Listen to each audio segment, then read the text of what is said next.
जीवन कई बार हमारे समक्ष विकल्प प्रस्तुत करता है।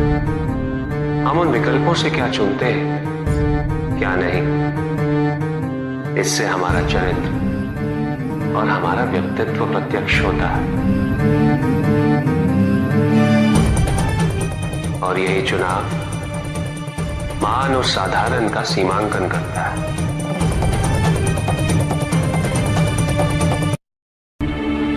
किसी के उत्थान का आधार नहीं बन सकता। उत्थान तो व्यक्तिगत होता, आंतरिक होता।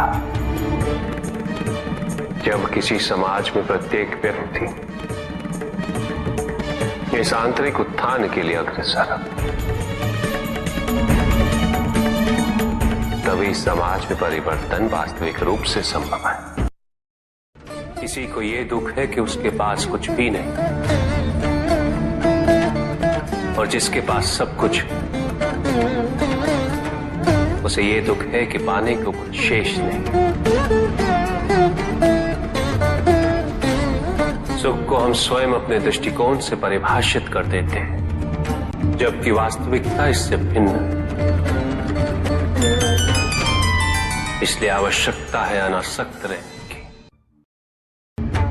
जो अपने स्वार्थ हेतु वनस्पति और जीव जंतुओं का शोषण करे, वो कैसा मनुष्य? जो तुम कर रहे हो वो प्रकृति पर अत्याचार है, और अत्याचारी सदैव अत्याचारी ही होता है। अपनी प्राकृतिक संपदा की रक्षा करना प्रत्येक मनुष्य का उत्तरदायित्व है। शक्तिशाली बनना अत्यंत कठिन है, किंतु उससे भी कठिन होता है शक्तिशाली बने रहना। और इसके लिए आवश्यक है कि हम शक्तियों से प्राप्त हुए उत्तरदायित्व का सम्मान करें।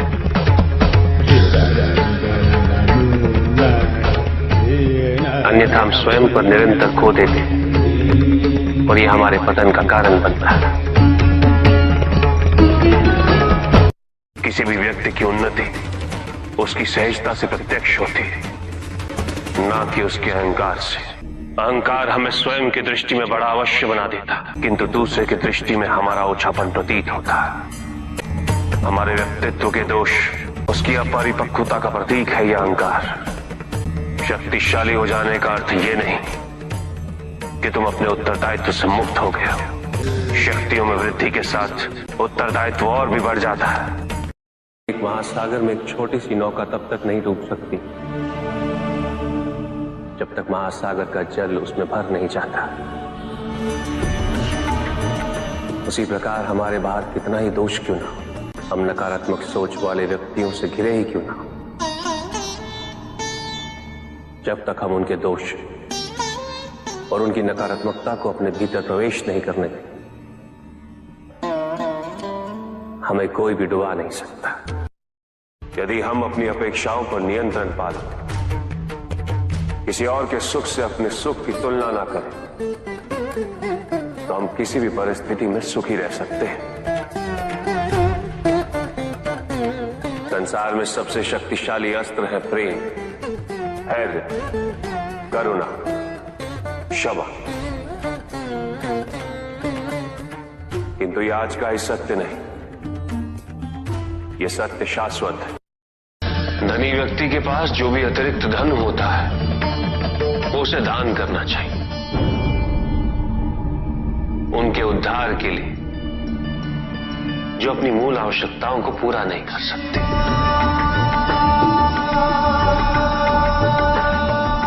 ऐसा करने से संसार में समानता होगी, द्वेष नहीं होगा, सद्भावना बनी रहेगी। माता पिता ही एक संतान को जन्म देते, वही सच्चे सृजन करता।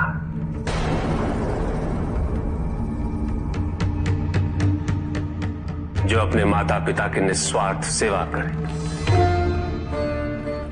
जो सच्चे मन से उनकी श्रद्धा रखता है,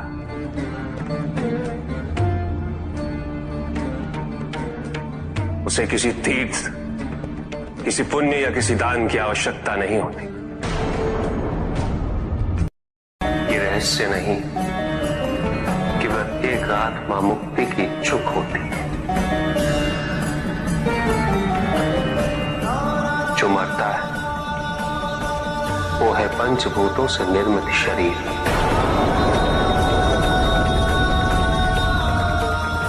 किंतु आत्मा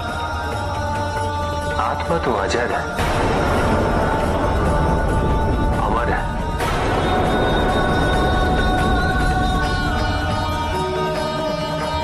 जिसकी यात्रा मोक्ष पर संपूर्ण होती। आत्मज्ञान का अमृत प्राप्त करने हेतु हलाल समान कष्ट व पीड़ा को सहना अनिवार्य है।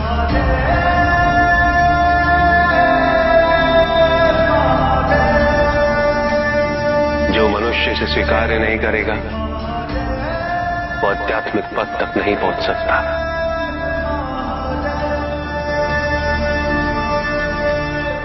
इसे स्वीकार्य किए बिना मनुष्य आध्यात्म पथ पर कभी सफल नहीं हो सकता।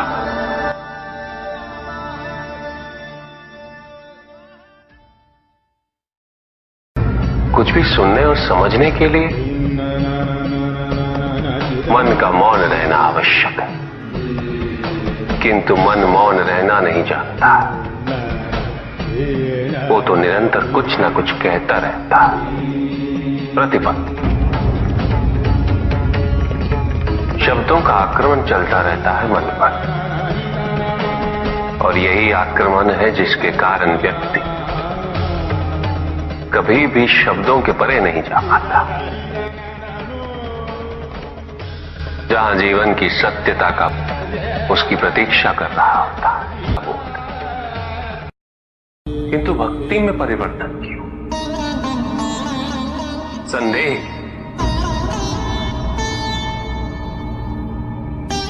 क्योंकि तुम्हारी भक्ति सदैव कुछ ना कुछ पाने की लालसा पे आधारित रहती है। ये भक्ति प्रेम नहीं, क्योंकि प्रेम कभी कुछ नहीं मांगता, केवल देता है बिना किसी प्रतिबंध के।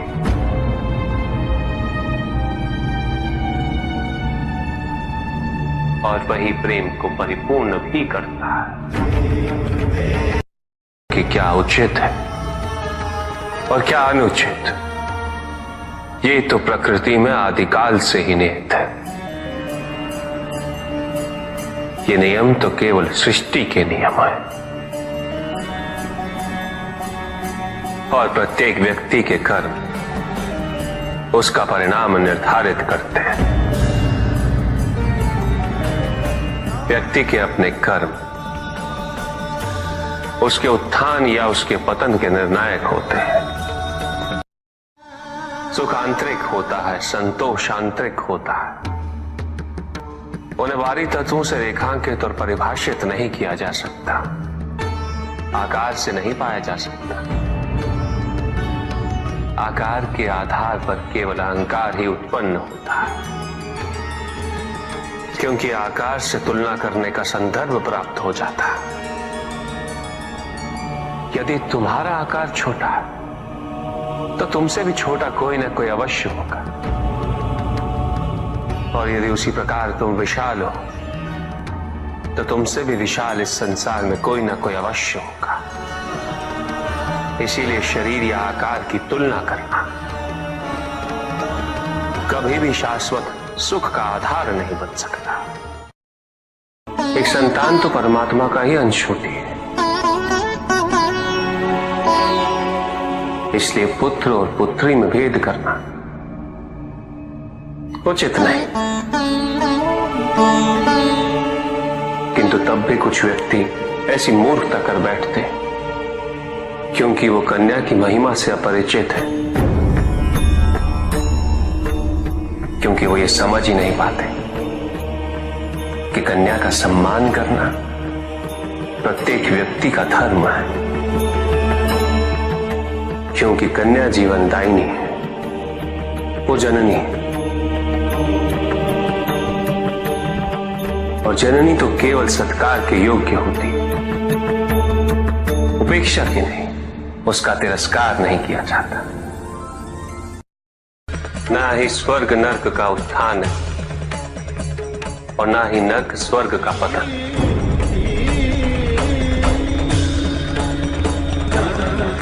इस क्षण हमारे भीतर के नर्क का अंत हो जाए, उसी क्षण स्वर्ग की आवश्यकता भी समाप्त हो जाती है।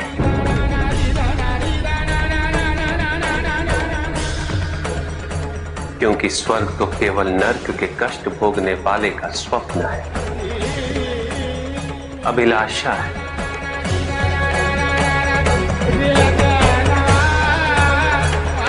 जहां नर्क का अंत होता है, वहीं स्वर्ग की अभिलाषा भी समाप्त हो जाती है।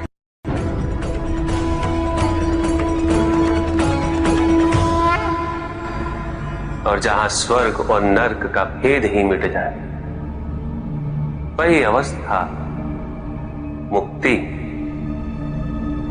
मोक्ष।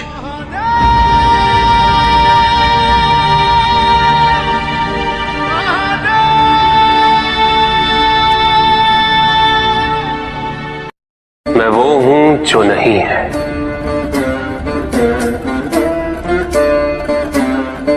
जो नहीं है वो मैं हूं।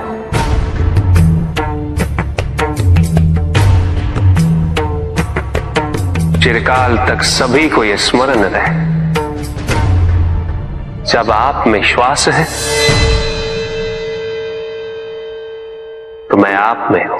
देव देव महादेव शिवा, देव देव। और जिस क्षण आप में श्वास नहीं, देव देव तब आप मुझ में हैं। देव शिवा।